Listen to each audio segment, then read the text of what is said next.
these kind of stories were the main purpose for us to build a health tech focused company. Being respectful to your team, being respectful to the idea means that you also need to be very professional, that sometimes you need to let go people because they are not qualified enough. I believe in that way. I believe in not asking you, hey, Leon, I'm Peter from Montreal and we do digital products. Would you like to talk about I have some? such messages every day a lot. ICP is very dynamic and market changes all the time. So even what your customers, client were expected from you a year ago, they expect much more today.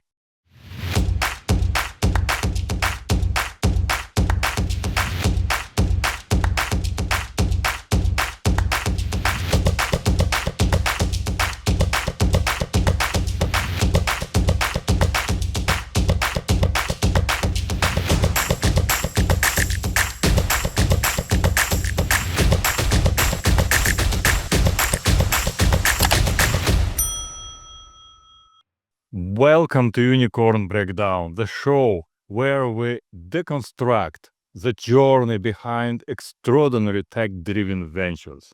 I'm your host, Leon Eisen, and today we will talk about medtech innovation with Piotr Zajac, the founder of Untitled Kingdom, now medtech consulting director at Montreal. Piotr has been at the forefront of health tech technology since 2008, leading Untitled Kingdom through meaningful digital health breakthroughs until its strategic acquisition in 2025. Let's break down how he built, scaled, and transitioned his company one insight at a time. Hello, Piotr. I'm so happy to have you on my podcast. Thank you for coming and ready to share your amazing journey. Thank you, Leon, for having me here on your show. And I'm very excited that we have this conversation today. We can discuss our story. Maybe people will learn from it, and it will be a good guidance for some entrepreneurs. Definitely, this is the purpose of our show to guide entrepreneurs to the best vision, how to build it.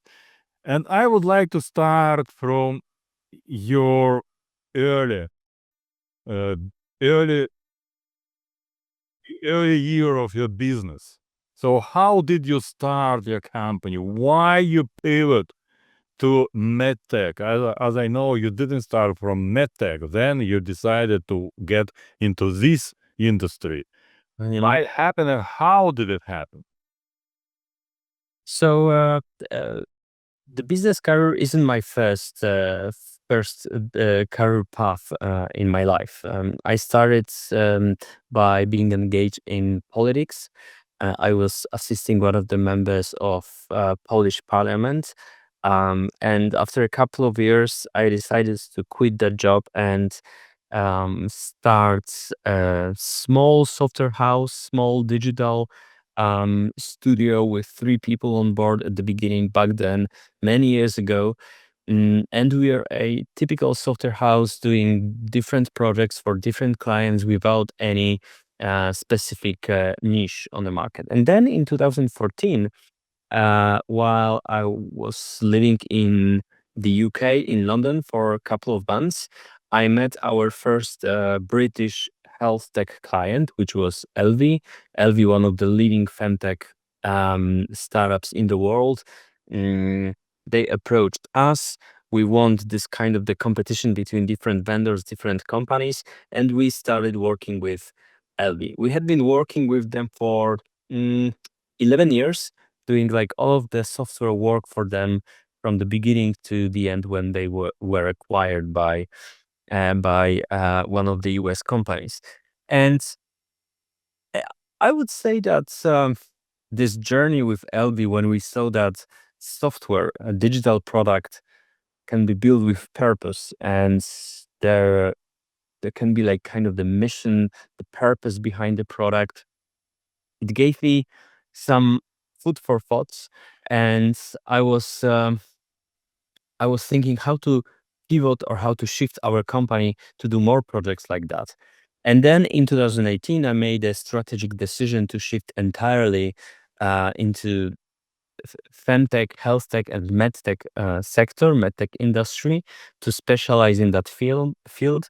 I hired medical director, one of the most renewed cardiac surgeons and transplantologists in Europe. And he was advising my team on projects, teaching them on how the surgery looks like, what are the modern challenges for medical professionals. And we also acquired some skills and people in the FDA and MDR certification process part. So I would say that this change that we made and this pivot was driven by our feeling that we want to build products with purpose, and we want to build products that can change even the smallest bit of reality around us. It's very different when you create a digital product and you feel and you know that this product can change someone's life, and that you can create a product that can really improve the quality of life for people. So let's say about Eargo. So Eargo is a US based hearing aid company, recently merged with two other companies. And we all know about social stigmas, right? So we all know that in the US for many years, hearing aids were not well received by the society, let's put it that way.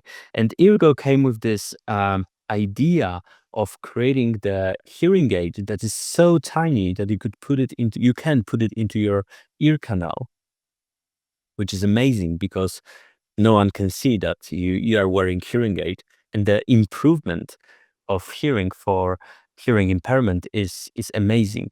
I remember this one of the one feedback that we received from the user, and the user said that when the user was young, he was listening one song with his parents, and now 20 years later, when the parents passed away already a couple of years ago, he put Eargo, played that song, and he was crying for many minutes because he finally could listen all of the nuances, all of the instruments, all of the noises in the background, and it reminded him, the most beautiful memories from the childhood, the parents. It was vivid. It was very emotional for that user and for us as well. And this feedback, and I still have goosebumps when I hear that story from my mouth. But these kind of stories were the main purpose for us to build a health tech focused company, and to turn that. It wasn't like an easy journey, of course, but it was worth it, absolutely worth it to help to build products like that. That's amazing. I was going to ask this question maybe later, but you start talking about how you gathered the team specifically to solve very unique problems. And could you a little bit elaborate about your approach to creating amazing team that could solve anything in our world, in the medtech world, for example? So what your exact approach, maybe some qualification, quantification of your goal? So of course I've made a lot of mistakes, and it was 15 years of running business is an amazing lesson learned and amazing journey. But at the end, I think the most important thing when you create a team is respect. Respect to your team members, respect to your employees. And by respect, I think it's a very wide term, because we do not only talk about being respectful to you as a human being, being respectful to you as my employee, but also being respectful for the team and for the company and for the idea you are building. So what does it mean? It means that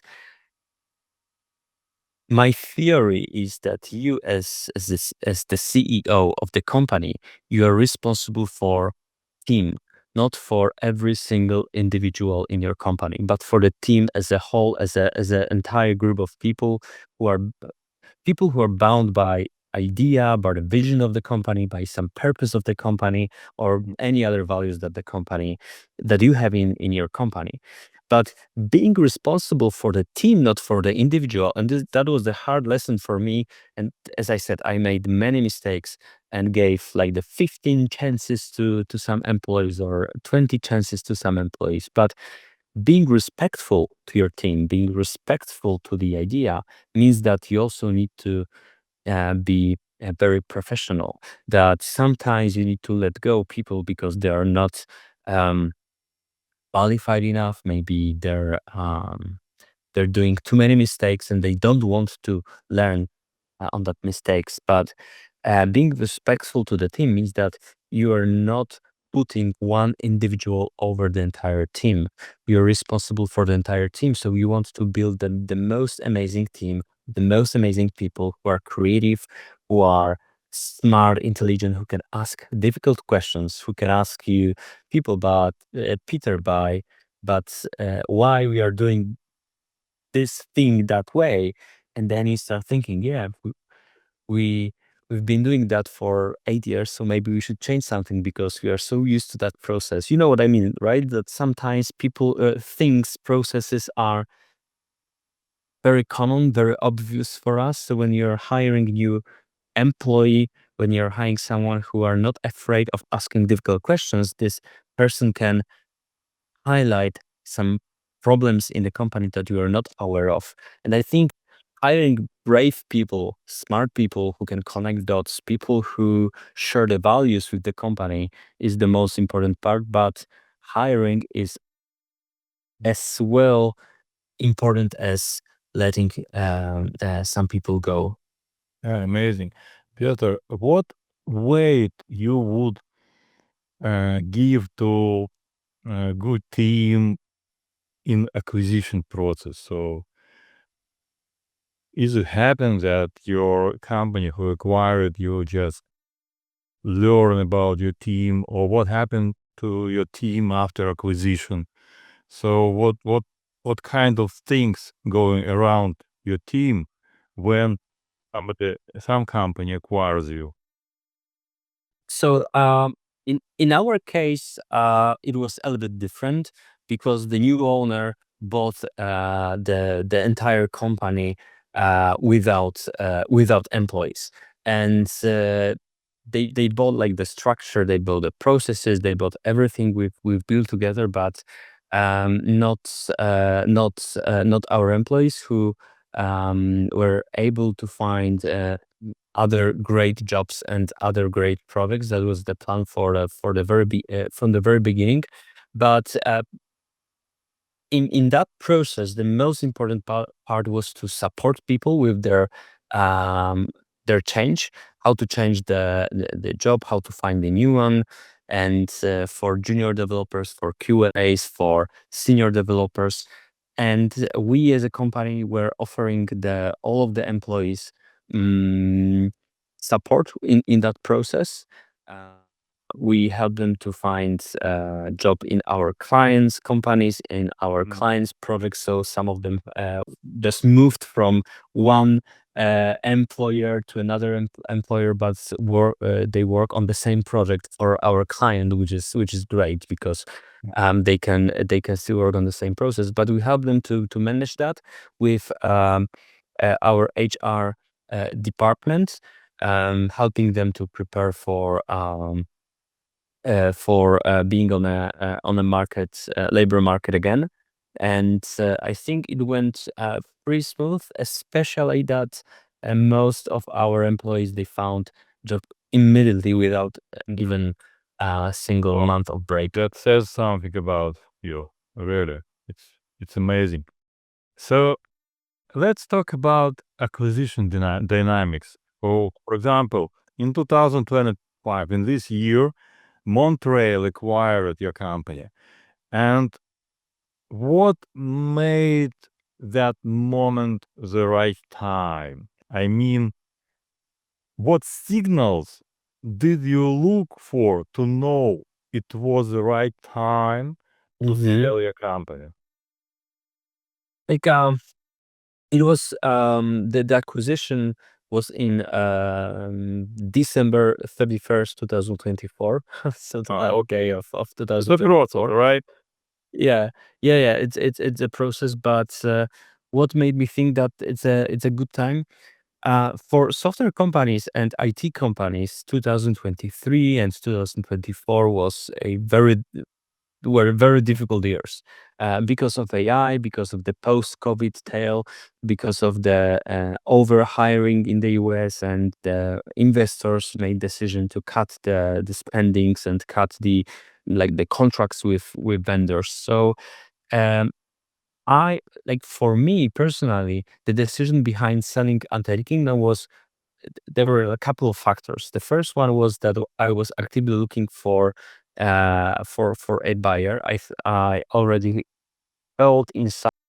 So what made me think that this is a good time for selling the company? So first of all, 2023 and 2024 were in like the best years in for the IT industry because of the AI, because of the post-COVID tail, because of many different factors. It was very difficult. So I was actively looking for a buyer for Untitled Kingdom because even internally inside me, I felt that burnout is pretty close, or I even passed that Rubicon.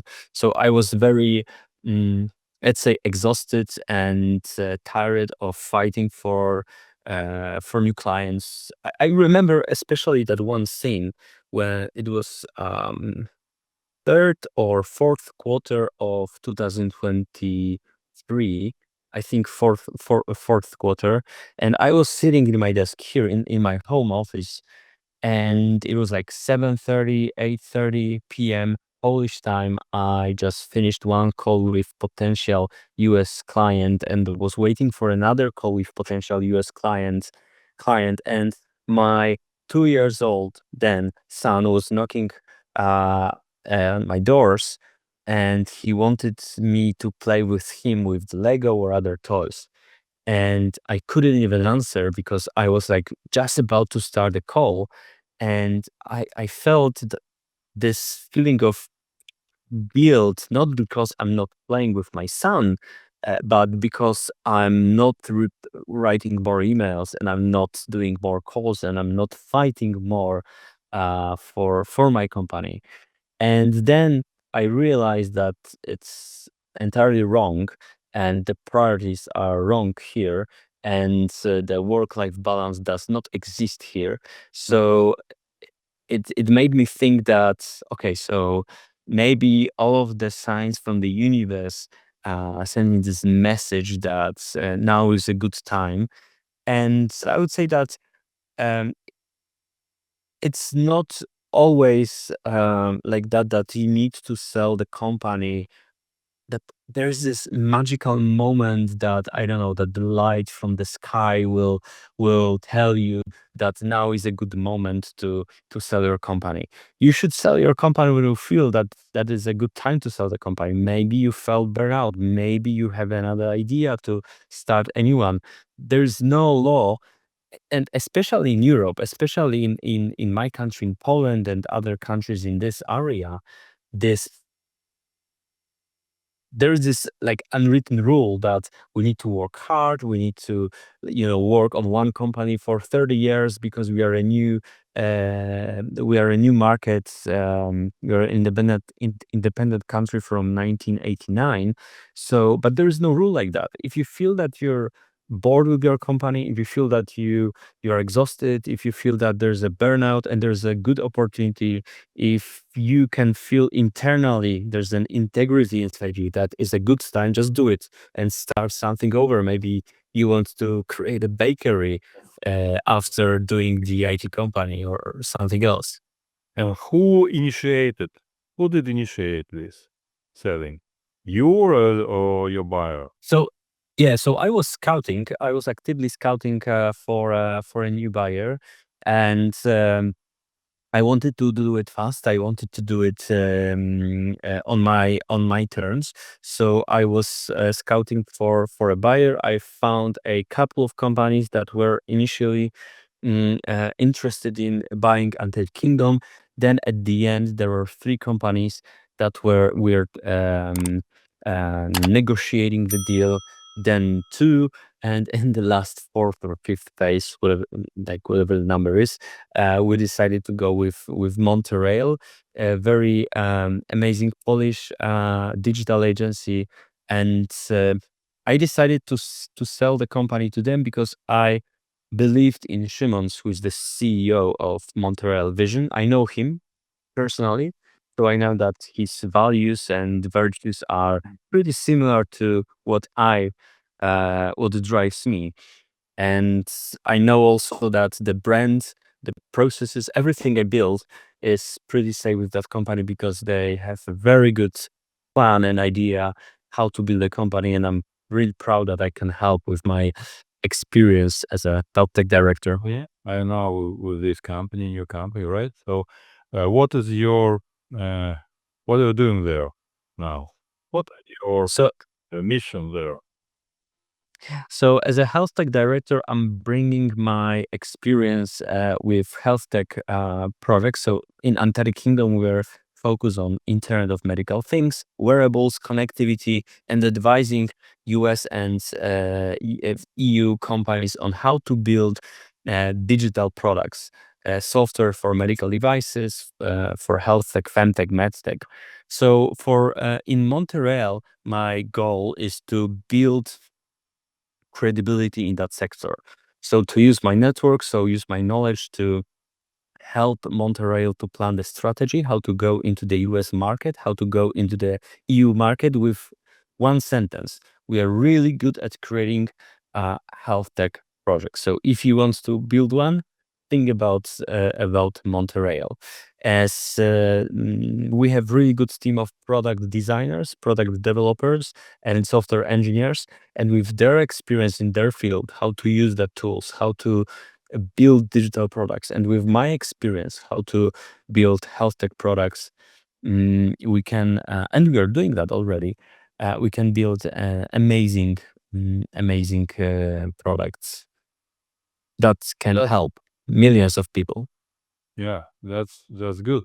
So, when you today apply to other companies for collaboration, what your key strategic uh, approach to get to new companies from your new company to get to new client and explain him all what you're going to do?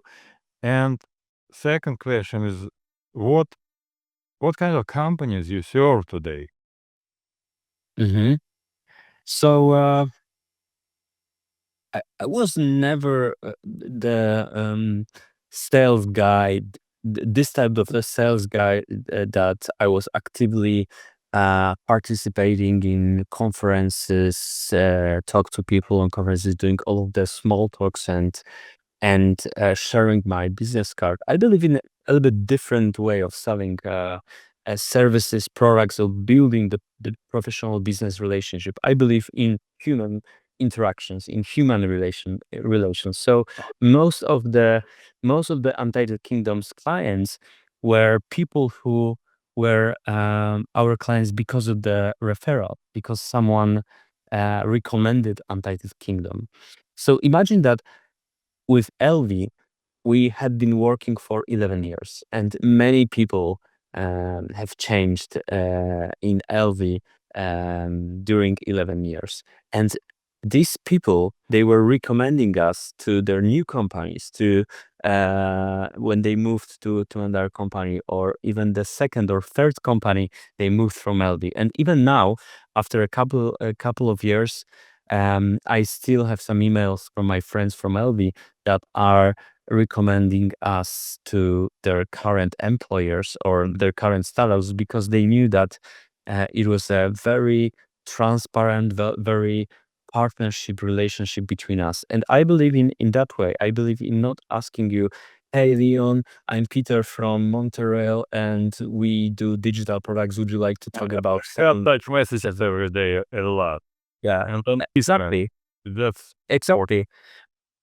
Very boring, and I'm imagining like who is responding to that messages, because I'm always clicking like mark as spam or delete that message. right. I believe in building interactions. So like with you, like talking today, and we know each other for like 18 months or 19 months, Year, about something like year, that, right? right? Yeah.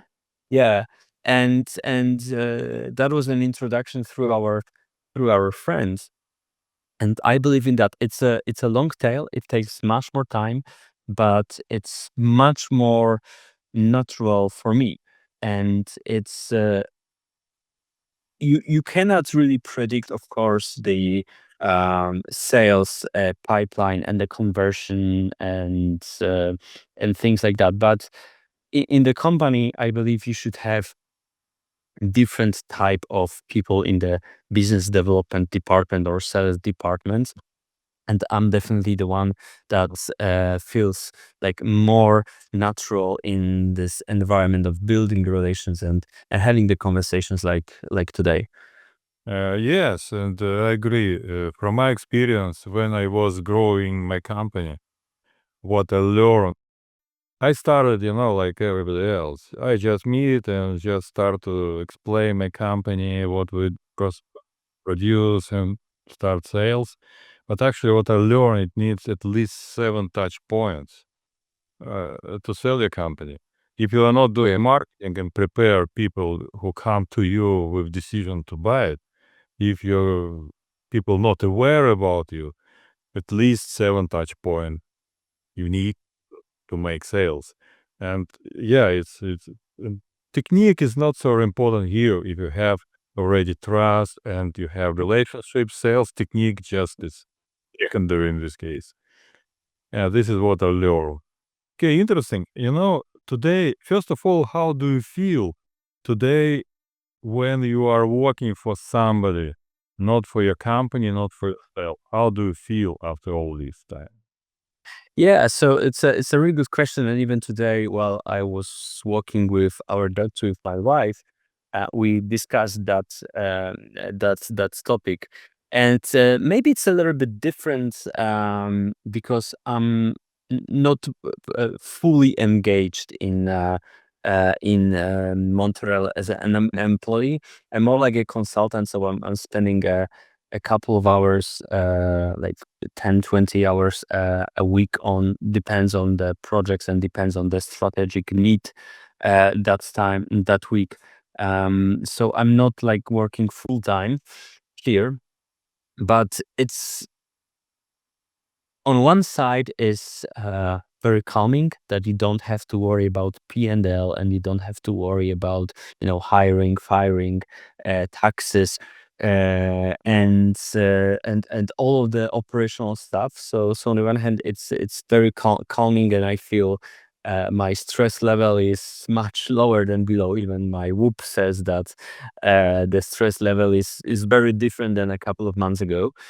um, on the other hand, it's it's when you're the CEO of the company, you drive the entire company, right? Yeah. You're like an ignition. So you initiate some actions, so some projects, some changes in the company, and you feel that you're able to do that. You can uh, change something, and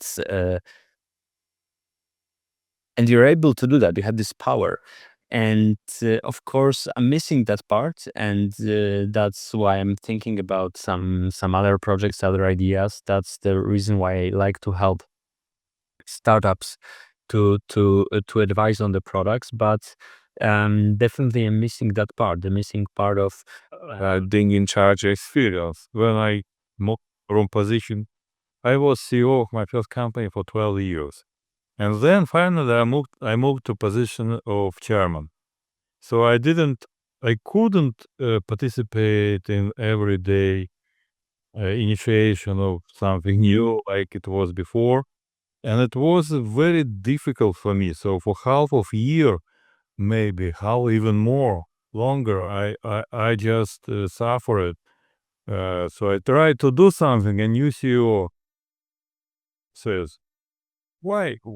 Why? Let me the company. So or get back. You don't want to get back. So now I'm CEO. He's my co-founder. Let me do what I think I have to do." So it was a very difficult experience, and then I started to invest and co-found new companies. And in these companies, I'm just co-founder or investor. I don't have any influence, even from the board. I am not in the board. I just co-founded, I just little bit invested, and I decided even not to get to the board in order not to distract founder from his agenda, because I invested in this agenda. Why do I have to influence somehow? So yeah, it's quite very very tough experience to move from one position to another position. I agree with you. Yeah, within its rotation. Yeah. Another question. Maybe we're going to wrap up very soon. So another question about ICP. Today ICP is very dynamic, and market changes all the time. So even what your customers, client were expected from you a year ago, they expect much more today. AI, dynamics. So our work changed completely just from last year. How do you manage these dynamics? Hmm. So I don't think there's a one strict answer or like one definition that someone has the pattern. It's the subject of the whole podcast, I understand. Yeah. Yeah, yeah, and I think I really like this theory or this tool from management 3.0 methodology.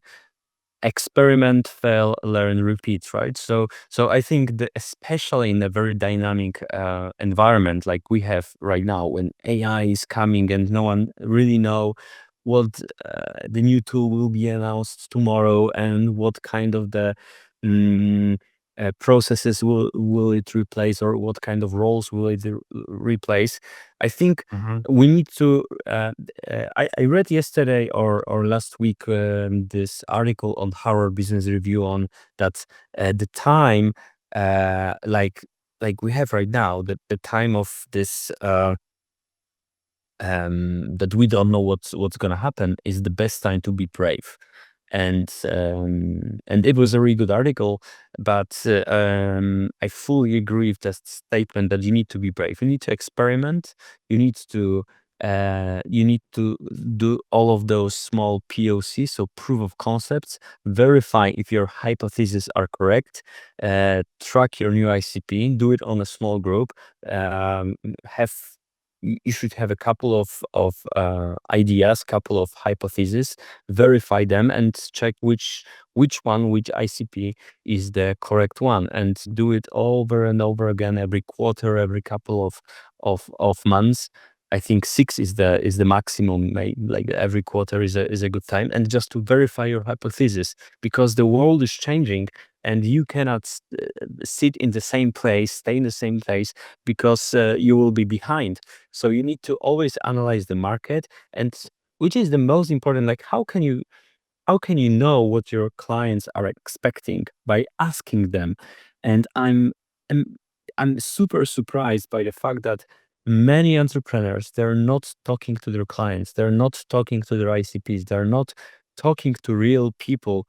And the good idea that works for me is when you have a hypothesis that, let's say that I'm selling services for pharmaceutical companies, whatever the service is, and I think that maybe my service is good for the marketing department, or maybe for IT department, or maybe for R&D department. So these are my three hypotheses. So then I go a little bit deeper and I trying to verify what specific roles are in every department that are responsible for making the decision to purchase services from company like mine. And then people are really helpful. Like absolutely, when you write a LinkedIn message, not the cold outreach message that I'm John and we know each other for 12 months on LinkedIn and blah blah blah, but you say something like, "Hey Mari, I'm Peter. I'm working on this strategy. I know that you're very busy, but I wanted to verify if some of my ideas, some of my hypotheses are real. Um, I would like to ask you to validate them and ask for your opinion on this.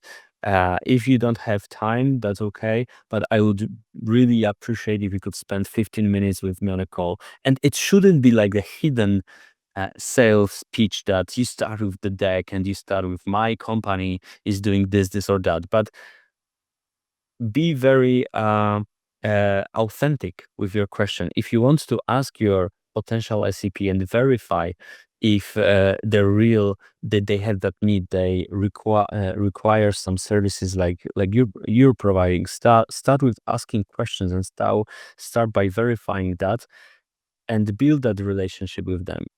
And as I said, people, Yeah.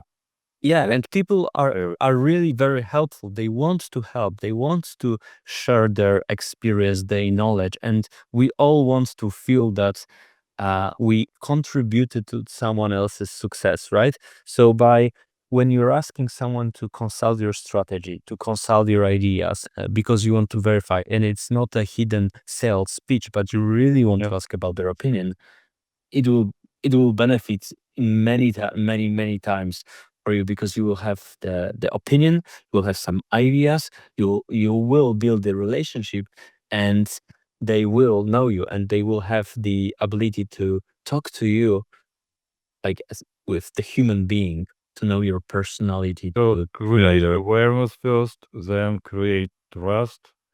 yeah. You can communicate like partner with your clients. Yeah, absolutely. And experiment. You will never succeed if you will not try. Maybe sometimes fail, but you need to learn from the failure and then try it again. Peter, thanks for break down your journey and thanks for your amazing wisdom around the business and sales. So I think you will continue to make breakthroughs in medtech and in other areas because you are young and you have all of the capabilities to change our world. So I suggest you guys connect to Peter via LinkedIn, blog, website, and to stay inspired and informed. And if you like our breakdown, unicorn breakdown, I let me invite you to subscribe, to like my podcast, and see you next time. Thank you, Peter. I'm really Thank happy. you very much for having I me. learn a lot, and we'll continue our relationships. Absolutely, yes. Thank you for having me, and it was a pleasure to be on your show.